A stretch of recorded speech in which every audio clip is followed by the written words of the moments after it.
ఇర్మియా గ్రంథం 31వ అధ్యాయం 10వ వచన భాగంలో మనం చూసినట్లయితే గన గొర్రెల కాపరి తన మందను ఏం చేస్తాడు? తన మందను ఆయన కాపాడుతూ వస్తాడు. నా ప్రియమైనటువంటి దేవుని బిడ్డలారా, అంటే దేవుని దగ్గర కాపరిగా మనం ఉన్నట్లయితే కనుక దేవుని మందలో ఉన్నటువంటి మనలందరినీ కూడా దేవుడు ఏం చేస్తాడు? దేవుని మందలో లేకపోతే, యెహోవా దేవుడు కాపరిగా మనకు లేకపోతే గన కసాయి వాని చేతిలోకి వెళ్ళారనుకోండి, నిర్దాక్షిణంగా మటన్ మార్కెట్కి పశువుని గొర్రెని తీసుకుపోయినారనుకోండి, ఏం చేస్తాడు? గడ్డి పెట్టి పోషిస్తాడు. దాన్ని ఏం చేస్తాడు? నీళ్ళు పెట్టి ఏమైనా పంపిస్తాడు ఎక్కడికైనా? ఏం చేస్తాడు? వచ్చిన వెంటనే నీళ్ళు పోస్తారో లేదో నాకు తెలీదు, ఉల్టా వేసి దాన్ని నాశనం చేస్తాడు, చంపేస్తాడు. నా ప్రియమైనటువంటి దేవుని బిడ్డలారా, అయితే నా యెహోవా దేవుడు కాపరిగా నాకున్నట్లయితే, నా యెహోవా దేవుడు నీకు కాపరిగా ఉన్నట్లయితే కనుక ఆయన నిన్ను కాపాడునుగాక. హల్లెలూయా. ఎక్కడి నుండి ఆయన కాపాడుతాడు? ఏ విషయాల్లో దేవుడు కాపాడుతాడు అని చూస్తే గన, నా ప్రియమైనటువంటి దేవుని బిడ్డలారా, సౌలు గారి యొక్క జీవితంలో మనం చూసినట్లయితే గన, సౌలు గారి యొక్క జీవితం మనం చూస్తే గన ఆయన ఎక్కడ పట్టబడ్డాడు? సౌలు గారి జీవితంలో సంఘాల్ని హింసించడానికి ప్రయాణమై వెళ్తున్నటువంటి సౌలు గారిని ఎక్కడ ఆయన పట్టబడ్డాడు? పట్టబడి ఏమయ్యాడు? దమస్కు ప్రాంతంలో ఆయనకి దేవుడు హఠాత్తుగా, నా ప్రియమైనటువంటి దేవుని బిడ్డలరా, దేవుడు దర్శించాడు. ఆయన్ని దర్శించిన వెంటనే తన వెళ్తున్నటువంటి ఆ గుర్రం నుండి ఏమైపోయాడు? కింద పడిపోయాడండి. సౌలు గారు దేవుడు సౌలుని దర్శించిన తర్వాత సౌలు ఏమైపోయాడు? పైన నుండి కింద పడిపోయి ఏమంటున్నాడు? ఎవరు నువ్వు? సౌలు అంటున్నటువంటి మాట, ఎవరు నువ్వు? దేవుడు అంటున్నటువంటి మాట అప్పుడు, నీవు హింసిస్తున్నటువంటి యేసుని. అయితే సౌలు గారు ఎవరిని హింసిస్తున్నాడు? సౌలు ఎవరిని హింసిస్తున్నాడు? యేసుక్రీస్తు ప్రభువుని. అయితే అక్కడే శరీర సంబంధంగా సౌలు ఎవరిని హింసిస్తున్నాడంటే కన్నా సంఘాన్ని. ముందుకు రండి అమ్మా, ముందుకు రండి. మీకు వీలైతే కింద కూర్చోండి, లేకపోతే కూర్చోలేకపోతే పైన కూర్చోండి కుర్చీలలో. హల్లెలూయా, హల్లెలూయా. నా దేవునికి మహిమ కలుగునుగాక. ప్రియమైనటువంటి దేవుని సంగమా, సౌలుని దేవుడు దర్శించిన తర్వాత, యెహోవా దేవుడు సౌలుని దర్శించిన తర్వాత, అంతకుముందు సౌలు ఏ రీతిగా బ్రతికాడు, దేని గురించి ప్రయత్నం చేస్తున్నాడు, దేని గురించి ఆలోచిస్తున్నాడంటే కన్నా క్రైస్తవ సమాజాన్ని, సంఘాలను ఏం చేయాలని అనుకుంటున్నాడంటే కన్నా పాడు చేయాలని, నాశనం చేయాలని, హతమార్చాలని సౌలు ప్రయత్నం చేస్తూ వచ్చాడు. నా ప్రియమైనటువంటి దేవుని బిడ్డలారా, అయితే దేవుడు ముఖద్వారమైనటువంటి దమస్కు దగ్గరకు వచ్చిన తర్వాత, దేవుడు ఆ సౌలు గారిని దర్శించిన తర్వాత, తన ఉన్నటువంటి ఆ స్థితిలో నుండి ఎక్కడ పడిపోయాడంటే కిందకు పడిపోయాడు. కిందన పడిన తర్వాత ఆ సౌలు యేసుకు అంటే ఆ వెలుగు వైపు చూస్తూ, ఏం కనపడడం లేదా ఆయనకి, ఆ వెలుగు వైపు చూస్తూ, ఎవరు నీవు అని అడుగుతుంటే యెహోవా దేవుడు సమాధానమిస్తున్నాడు. యెహోవా దేవుడు సమాధానమిస్తున్నాడు. ఏమని సమాధానమిస్తున్నాడంటే, ఆయన నేను నీవు హింసించుచున్న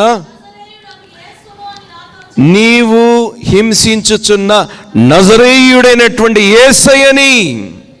హల్లెలూయా. నజరేయుడైనటువంటి యేసయ్యని. హల్లెలూయా.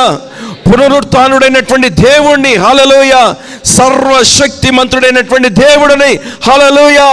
నువ్వు హింసిస్తుంది సంఘాన్ని నువ్వు అనుకుంటున్నావేమో, అయితే నీవు నా కనుపాపను నువ్వు తాకుతున్నావు, నా కనుపాపను నువ్వు తాకుతున్నావు. నా ప్రియమైనటువంటి దేవుని బిడ్డలారా, నా యేసుక్రీస్తు ప్రభువు వారిని, సంఘాన్ని నువ్వు పాడు చేయాలని నువ్వు ప్రయాణం చేస్తుంటే నజరేయుడైనటువంటి నా యేసుక్రీస్తు ప్రభువు వారు ఊరుకుండు దేవుడు కాదైనా. ఆయన కనుపాపను తాకినట్లే శత్రువుడి యొక్క ప్రతి ఒక్క సన్నిధిని, ప్రతి సమస్య నుండి కూడా నా యేసయ్య నాశనం చేసేటటువంటి దేవుడు. శత్రుని యొక్క కార్యాలన్నింటినీ కూడా నా యేసయ్య నీ పట్ల జరగకుండా ఆయన కాపాడేటటువంటి దేవుడు.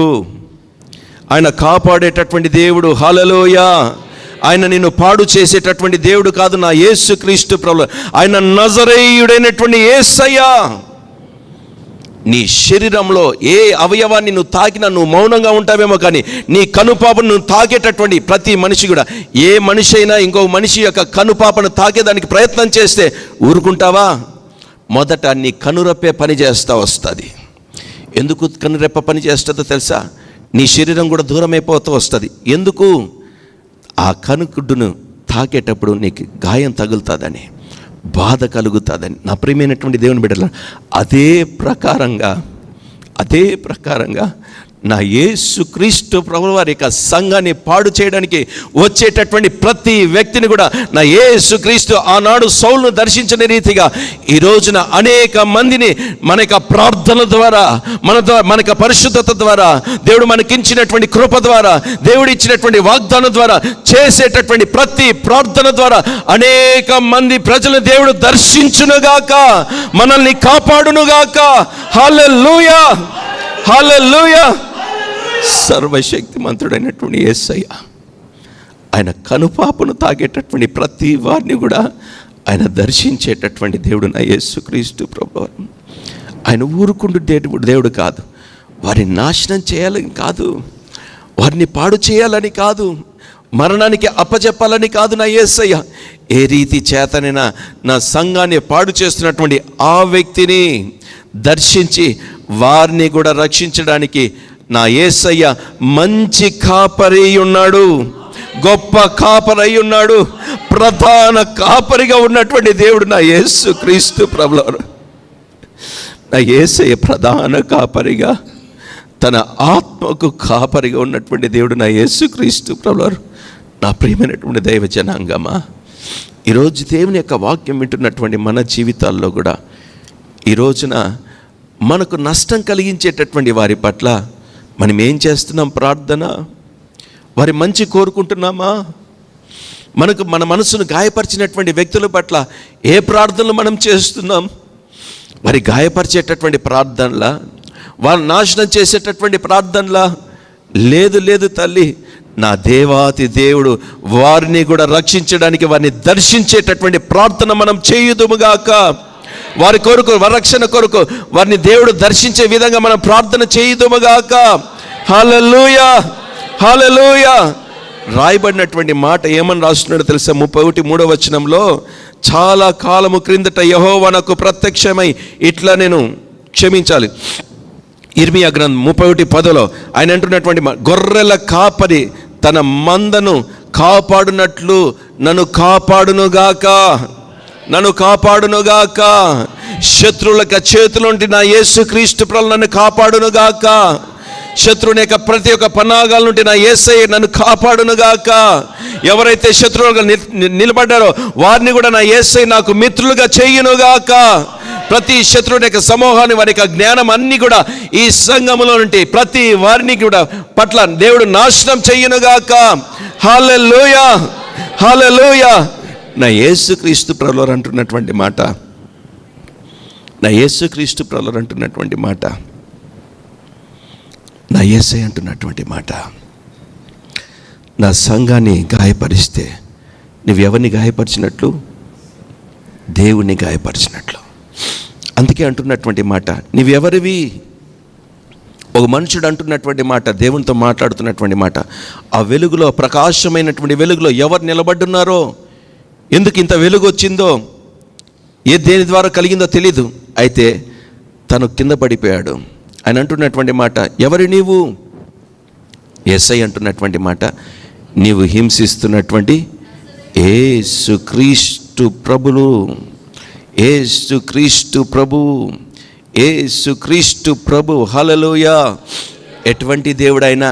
నజరేయుడైనటువంటి యేసుక్రీస్తు ప్రభువు, పునరుత్థానుడైనటువంటి యేసుక్రీస్తు ప్రభువు. హల్లెలూయా. మొదటిది, నా దేవుడు కాపరిగా ఉన్నట్లయితే గన ఉద్ధరించేవాడై ఉన్నాడు. రెండవది, యెహోవా దేవుడు కాపరిగా నాకున్నట్లయితే గన ఆయన నన్ను పోషించువాడై ఉన్నాడు. మూడవది, యెహోవా దేవుడు నా కాపరిగా ఉన్నట్టయితే నన్ను కాపాడేటటువంటి వాడుగా ఉన్నాడు. 4వ విషయం మనం చూసినట్లయితే కనుక 4వ విషయం ప్రకటన గ్రంథం 7వ అధ్యాయం. హల్లెలూయా. ప్రకటన గ్రంథం 7వ అధ్యాయం 17వ వచన భాగం మనం చూసినట్లయితే,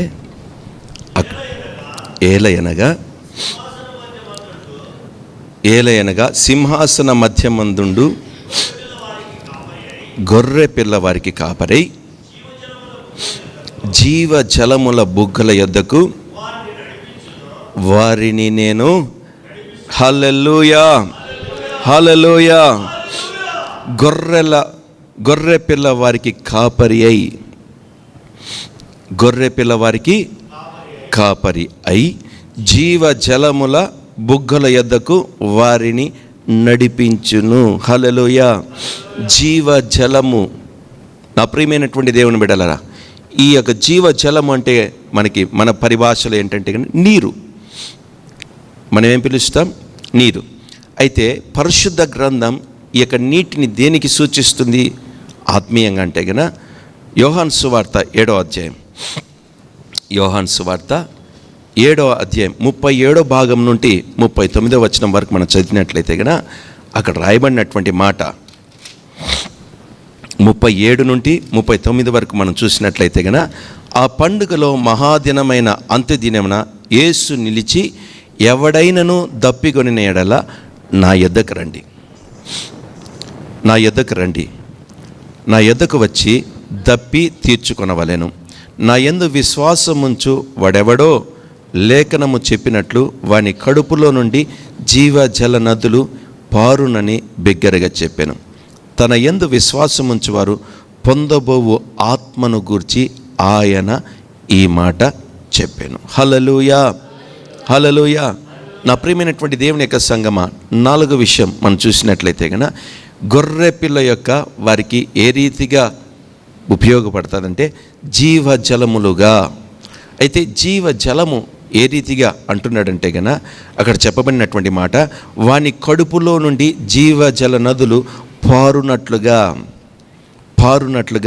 తన యందు విశ్వాసముంచేవారు పొందబోవు ఆత్మను గురించి, పరిశుద్ధాత్మ గురించి ఎవరైతే విశ్వాసం ఉంచుతారో యెహోవా దేవుని మీద, ఎవరైతే యెహోవా దేవుని మీద విశ్వాసం ఉంచుతారో ప్రతి వారి మీద దేవుడు ఏముంచుతాడంట?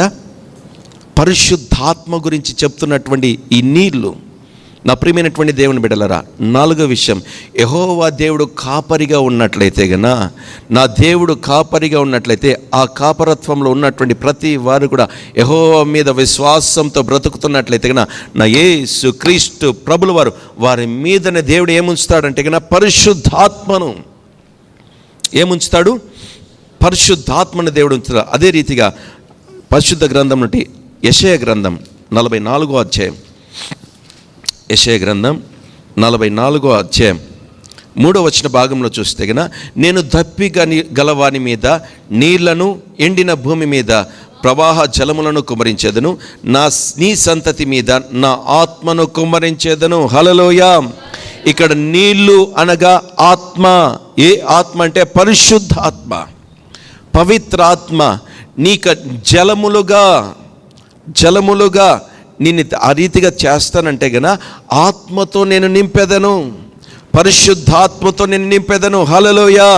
నా ప్రియమైనటువంటి దేవుని బిడ్డలారా, నీ యొక్క ఆత్మీయ జీవితంలో ప్రతి వారిని కూడా నా యేసు క్రీస్తు ప్రభుల వారు ఏ రీతిగా నడిపిస్తాడంటే గన జీవ జలములుగా దేవుడు నిన్ను నడిపిస్తాడు. హల్లెలూయా. నీటి బుగ్గగా నా యేసయ్య నిన్ను ఉబ్బికే రీతిగా దేవుడు చేస్తాడు. హల్లెలూయా. ఏ రీతిగా అంటే ఉద్భవించడం నీలో నుండి నా యేసయ్య ఆత్మను ప్రారంభిస్తాడు. హల్లెలూయా. ఏ ఆత్మ అంటే గన పరిశుద్ధాత్మయ్య ఉన్నది. హల్లెలూయా. నా ప్రియమైనటువంటి దేవుని యొక్క సంగమ, మొదటిది ఏమంటే గన యెహోవా దేవుడు కాపరిగా లేకపోతే ఏం కలుగుతుంది? బాధ కలుగుతుంది. యెహోవా దేవుడు కాపరిగా లేకపోతే బాధ. రెండవది విసికి చెదిరిపోతాడు. మూడవది మరణం వారికి కాపరైతుంది. 3 విషయాలు. నా ప్రియమైనటువంటి దేవుని బిడ్డలారా, యెహోవా దేవుడు కాపరిగా లేకపోతే ఈ 3 కార్యాలు మీ జీవితంలో జరుగుతుంది. అదే దేవుడు మీకు కాపరిగా ఉన్నట్లయితే నా యేసుక్రీస్తు ప్రభువారు కాపరి తత్వంలో ఉన్నటువంటి నిన్ను నా యేసయ్య ఉద్ధరించేవాడినిగా దేవుడు చేస్తాడు, లేవనెత్తేవాడినిగా దేవుడిని చేస్తాడు. హల్లెలూయా. యెహోవా దేవుడు నీకు కాపరిగా ఉన్నట్లయితే కనుక నా యేసుక్రీస్తు ప్రభువారు నిన్ను నిత్యము పోషిస్తాడు. హల్లెలూయా. నా యేసుక్రీస్తు ప్రభువు నిత్యము నేను పోషిస్తూ వస్తాడు. హల్లెలూయా. యెహోవా దేవుడు నీకు కాపరిగా ఉన్నట్లయితే కనుక ఆయన నిన్ను కాపాడునుగాక, ఆయన నిన్ను కాపాడునుగాక. హల్లెలూయా. యెహోవా దేవుడే నీకు కాపరిగా ఉన్నట్లయితే కనుక ఆయన గొర్రె పిల్ల అయినటువంటి మనల్ని, ఆయన మందలో చేర్చబడినటువంటి మనల్ని నా యేసుక్రీస్తు ప్రభువు జీవ జల ఊటగా ఆయన మనల్ని ప్రవహింపచేయునుగాక. హల్లెలూయా. హల్లెలూయా. ఇటువంటి కాపరత్వంలో బ్రతికేటటువంటి ప్రతి వారిని కూడా నిజంగా సత్యములోనికి, సజీవమైనటువంటి నిత్య జీవములోనికి నా యేసుక్రీస్తు ప్రభువారు ఆయన పరిశుద్ధాత్మ ద్వారా మనలందరినీ మన ఆ స్థలంలోకి చేర్చునుగాక.